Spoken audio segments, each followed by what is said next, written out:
Hi everybody, this is Francisco Gil-White for Arutz and Management of Reality in our joint programming.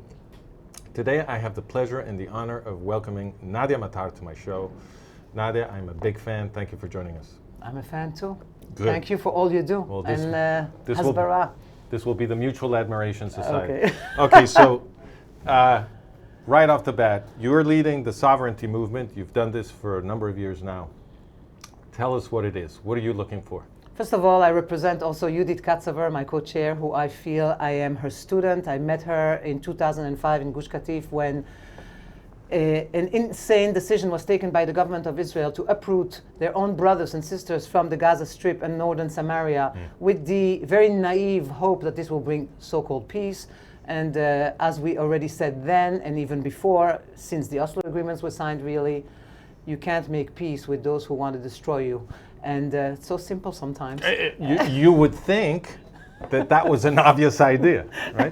You would think that you wouldn't need to have to explain it, really. Or spend more than 30 years of my life fighting the Oslo agreements, and that's what I've been doing at the beginning with the demonstrations against Oslo. And then when I had the privilege of meeting Judith Katzaver, she basically became the leader together with me.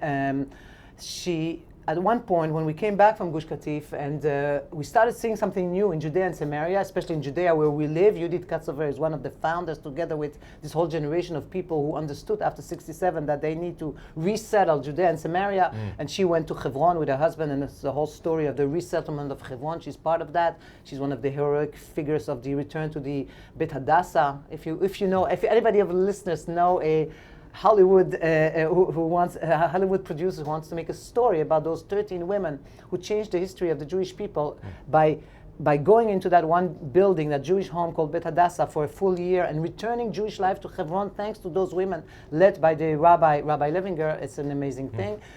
So when we started seeing what was going on in Judea and Samaria after the uprooting of Gush Katif and northern Samaria, something new. We started seeing how Arabs started taking over Area C. Now, I assume your listeners already know what A, B, and C is, but I'll quickly remind people. No, I think it's fantastic if you explain it. Okay. Yes. So, to make a long story short, the State of Israel was founded in 1948. It was a miniature state without Judea, Samaria, what they call in CNN the West Bank, without half of Jerusalem, without the Golan Heights, without the Gaza Strip, etc. Very small. And then in 67, when Israel was 19 years old, the entire Arab countries who did not accept the very existence of the State of Israel up until today, saw and hoped that they could destroy us, and they attacked. And with God's help, I don't have any other explanation, our army was able to push them back and to return, or you could call it liberate or conquer. I have no problem with the word conquer. I think liberate is more conquer. Somebody takes what's mine, I'll reconquer it. Oh, I see. Reconquer it. Reconquer is fine. To return, the Jewish people return to Judea, Samaria, Gaza, of course, Jerusalem, Sinai, Golan Heights. And then a big mistake happened. It was an incredible military victory. But what at the time was forgotten by the government of Israel is that every military victory must be sealed by a diplomatic victory or a sealing of it. What should have been done at the time, when we returned to all those areas, the government of Israel should have said, we were attacked according to international law, we had all the right to defend ourselves, and we had all the right to return to all those areas, also because of international law, San Remo, all the reasons that we know. And therefore, we declare that from now on, at the end of the Six-Day War, all the areas that we return to will be included under Israeli law, i.e. under Israeli sovereignty. And from now on, there will be no difference between Petach Tikva, Rehovot, Beersheva, and the areas that we return to. Did they do that? No.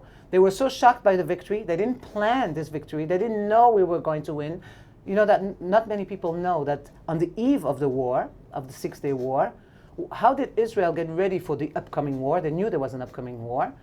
They dug 20,000 graves in the fields of Gush Dan, preparing themselves for the massacre and the end of Israel. That was the frame of mind. We're finished. That was the 20,000 graves. You know, I gave a lot of lectures together with Judith to many youngsters in their 18 years old before the army. And one guy told me once, my grandfather told me about this. They were digging. Imagine what the mood was. we are finished. And then this miracle happens. The Okay, army. I want to stop you for a second because the principle you defended is very important, and I want to make it very clear to people. The way I explain the principle you defended is that I always put it in first-person terms. So I say to people, imagine that somebody pulls a gun in your face. They pull a gun in your face, and you are quick enough to grab the gun from this person before they can shoot, right? If that person then says, give me back my gun, that's my property, you won't accept that as a valid argument, right? Because this person threatened your life with that gun. You were fast enough to take it. Now it's your gun. They can't say, hey, return my property. That doesn't make any sense. Well, but you assume with your example, which I don't exactly agree with your example, you assume that the gun was his to begin with. I'm giving another example. Yes. Assume you lived in a house and foreign forces expelled you from your house. No, but you see, and then they came in. No, Nadia, my case is better. Because Why? I'll tell you why. Because even if it was his gun, if he was going to kill you with it, even if it was his gun to begin with, now it's your gun. Okay, but You to see? begin with, But it was yeah. never his gun, it was No. never his land, Right. and it was never a thing. So, Yeah. so I understand where you're coming from, but I think I have a stronger case by saying it was never his. And he is, you know, the word Palestinians, I want to talk about that in a minute, Yeah. it comes from Plishtim in Hebrew. Plishtim come from Polshim, the invaders. They were never here. But we'll talk about that in a minute if you allow me. Sure. You asked me to talk also about wait, a little bit you- about sovereignty. You need to explain to us area A, area Okay, B. I'm getting to there. So then we won the war in '67, but we did not apply sovereignty. The army, the government decided to, they don't know what to do. Let's put the army in charge. Let's have military control of the area, and we will think about what we should do with those areas that we just returned to. Luckily, the heroes sprung up. Rabbi Levinger, Rabbi Hanan Porat, and a group of people said to themselves, what's going on here? The government doesn't know what to do. This is our land. We have to go Don't live they there. know that we have to return and resettle it? We were kicked out of here. Now we're finally back in our God-given biblical heartland. We have to resettle it. And then starts the whole amazing story, which we don't have time now in those few minutes, of the return of the Jewish people to Hebron, to Gush Etzion, and thanks to a group of people who call themselves in Hebrew, Ha-mitnachalim, which in Hebrew is beautiful. It comes from the root nachala, which means inheritance.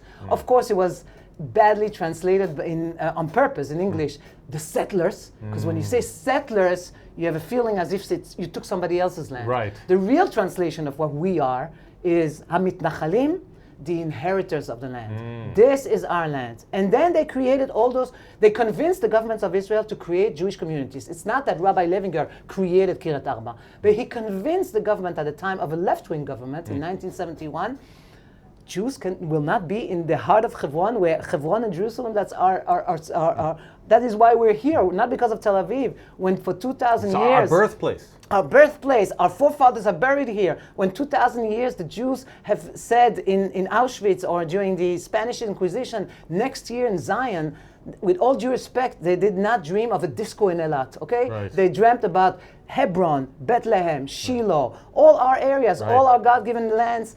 And Rabbi Levinger convinced the left-wing government at the time. I think Judea Judea means land of the Jews, right? Isn't that what it means? We're Jews because of Judea. Anyway, it's sometimes, you think things are so simple and people made it so complicated.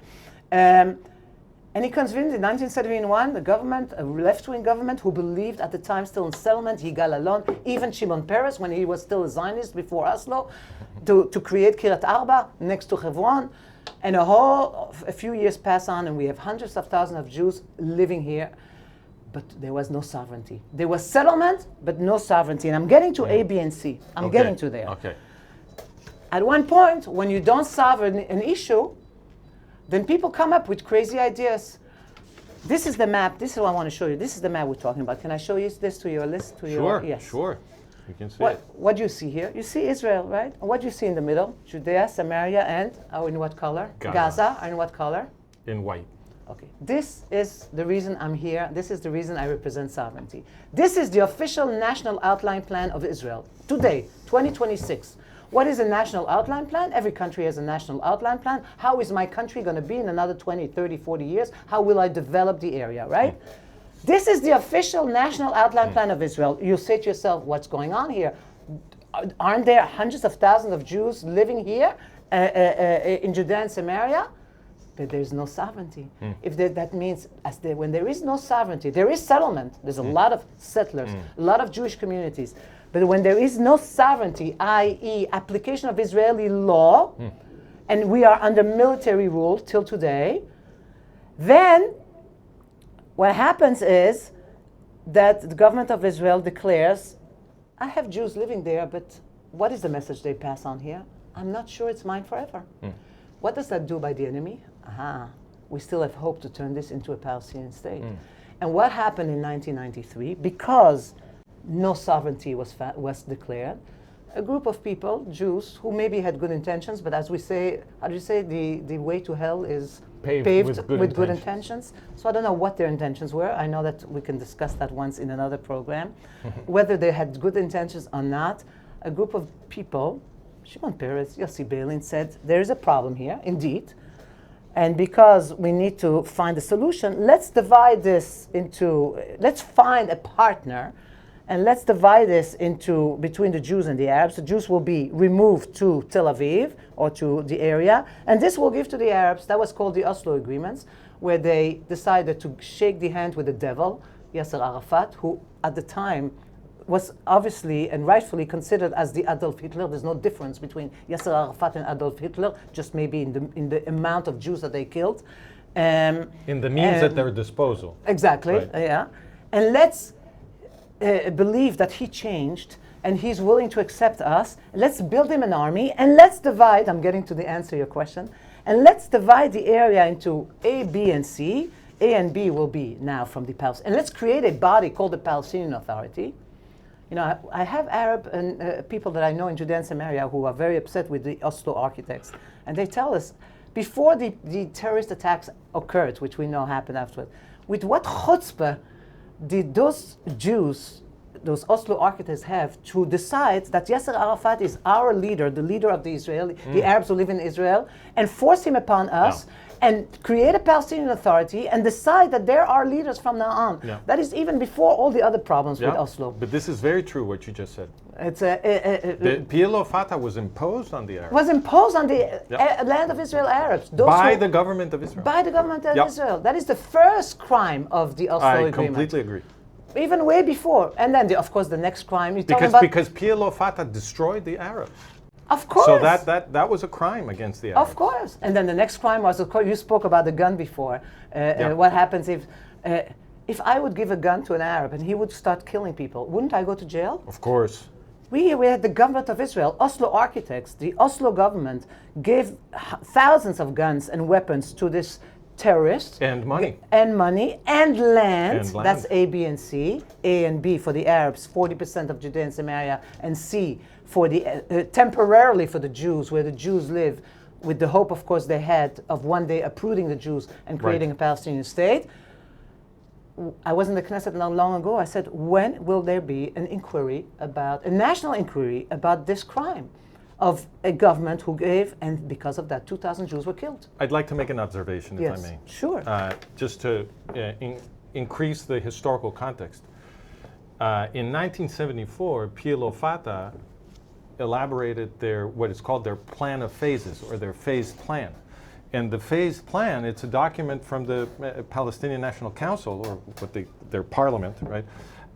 And that document is a strategy document that says that they will promise peace and enter negotiations to get a piece of territory from which they will later destroy the Jewish state. Of course. So that's the Oslo process, right?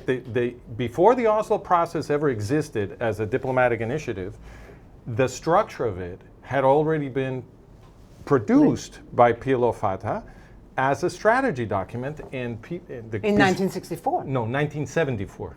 Okay, but they were created, they were founded in 64. Yes. No. But this is a document created in 74. And the Israeli government, of course, knew about this document. They, of course, knew this. They talked about it in public a few times. So they knew about it. And they still went ahead with Oslo and still imposed this organization, which is a genocidal organization. Exactly. People talk about Hamas. No. Yeah, Hamas is very bad. I agree. But there's PLO. Hamas and PLO is no different. No difference. It's exactly the difference. One is a little more secular than the others. That's all. They're the exact same. And they're different in their strategy. They're willing to maybe talk, like the Hudaide thing and saying, yeah, we're willing to do this and that, but it's exactly the same. And Mahmoud Abbas and Sinwar is exactly the same. It's the same thing. It's exactly the same thing. So to make a long story short, the Oslo Agreement was signed. Thousands of Jews were killed, of course. The naivete or other reasons that they did this. Take the plunge, Nadia. Take the plunge. By giving a government that gave such a murderer land, etc., put us in this trouble. Luckily, we had the Jews of Judea and Samaria who had Jewish communities, but that's not enough. And when we came back from Gush Katif, from the 2005 disengagement or expulsion of Jews in 2005, I met Judith Katsaver, and we started having local battles first in Judea. Arabs were trying to take over. By the way, one of the hills that you came with us, we gave you a tour. This is years ago. In Jdeman, years ago in 2008. And there was a hill in between Jerusalem and eastern Gush Etzion. And we fought for that hill, and we succeeded in keeping it. That was the hill where there had been a military army base, because of Oslo was abandoned. The anarchist, pro-Palestinian Europeans, together with Arabs of Bethlehem, were trying to take over. We managed to make them leave and to reinstall the army there. And recently, thanks to the Smotrich government, we must give him the credit, he turned it into a full-fledged Jewish community. And this, we are now Sunday, this Shabbat, the anarchists have not given up on trying to destroy that area because it's the only Jewish area, Area C, between Jerusalem and eastern Gush Etzion. They're trying to break the Jewish continuity by taking over. And what are we saying, Judith and I? It is, if you want to stop the anarchists from taking over, you want to stop those pushing for a Palestinian state, settlement is not enough. We are so happy with the hundreds of new farm and ranches and outposts and communities. It's great, but it's reversible. God forbid in the coming elections, Yair Golan will be Minister of Defense, God forbid. In 5 minutes, everything will go. What will not reverse it? What will keep us there? The application of Israeli sovereignty over all this and Gaza. Yes, we have to have Jewish life back, to return Jewish life in Gaza. They have to go. People who massacred, who put Jewish babies in ovens and who beheaded and raped and did everything they do, they're not supposed to live here anymore. Okay. They have to go. I have a question. And I'll finish by saying, what is sovereignty? Is to declare once and for all that Judea, Samaria, and Gaza is an intricable part, is a complete part of Israel, is no different than Tel Aviv and Haifa, etc. And that will be the end of the Six-Day War. That is when the Arabs will understand, wow, Israel has declared that it's theirs forever. Do you know that we have knowledge that some people who are not with us in the American administration have said to the government, build as much as you want, saying, one day we'll uproot it. Just don't do sovereignty. And we are saying that means that that's the answer, the application of sovereignty. It's a declaration by the state of Israel, this is our land forever. So, you say in Gaza they must leave. What about Judea and Samaria? Okay, now I'm going to answer you with this. And I will answer, I promise you. We are at war here, a big war. I want to zoom out and get to your answer, okay? When I meet a lot of journalists who are not on our side, I met a Belgian. I'm from Belgium. Oh. Originally. I'm not to be so proud of it today, but or ever. But anyway, I spoke to a Belgian journalist and I said to her, listen, I'm not going to convince you. You don't believe in our right to be here. You're so pro-Palestinian. But you know what? You should worry and be against the Palestinian state for your sake in Belgium, not for mine. She said, oh yeah, why? So I show her this flag, which I show everybody. This is a flag. I don't like to show the Palestinian flag, but we have to show what's going on. This is a flag with Arabic written over it. And this was flown by the Palestinian Authority in the early 90s, at the beginning of Oslo, in Bethlehem, over the head of, if I'm not mistaken, Desmond Tutu, a big Christian, not pastor, Church? From the church. Obviously, he didn't know what was flying over his head, what was written. And what does it say here in Arabic? يوم السبت اقتل اليهود يوم الأحد اقتل النصارى. On Saturdays, we will murder the Jews, and on Sundays, we will murder the Christians. This is the global war that is taking care of. Taking place. Sounds very friendly, Nadya. Very friendly. The big war that is taking place, put this here, is the war of Islam against the Judeo-Christian world. But where do they start? They want to take over. I told that Belgian journalist, I said, what do you think they talk about in their mosque in Brussels and Antwerp? Do you think they talk about how they love Belgian Godiva chocolate? How they should eat French fries? Or are they preparing the next October 7th in Antwerp, Brussels, etc.? She was like shocked. She says, you should be on our side against the Palestinian state because it's all going to start, God forbid, with the Palestinian state. It's the first hors d'oeuvre, as we say in French, the first course of the meal. The next course is turning Europe into Eurabia, which they're working at already very well. It's going fast. And it's going fast. And the next course is America and Australia, etc. And it's going fast. So anybody who wants the survival of the Western world to stay a Western world and not to have your wives with jihadis and to have your children, God forbid, if somebody steals, have his hands cut off or I don't know what, should be on our side against a Palestinian state because it starts by us. Now to answer your question, what's going to happen with the Arabs? Yeah. That is the main question of the sovereignty movement. Everybody asks us, okay, you convince us the Palestinian state is suicide for Israel and it's dangerous for the Western world. What are you going to do with the Arabs? That's number one question. So here I have a confession. I was also naive. I always blamed that the Oslo people were naive, and I was also naive. Why? What were you proposing before? Before October 7th, I said, let's do like in Jerusalem. There's 1.8 million Arabs in Judea and Samaria. Let's do like Jerusalem. We can suggest, obviously we cannot give them citizenship, and it's not apartheid to not give them citizenship. There's millions of people who live in sovereign states and they don't have citizenship. But we can maybe give them residency. I guess that most of your listeners know the difference between citizenship and residency. Residency, you get all the rights, but you're not allowed to vote in the parliament, right? In the Knesset. Right. There are 300,000 Arabs like that in Jerusalem. After October 7th, things changed.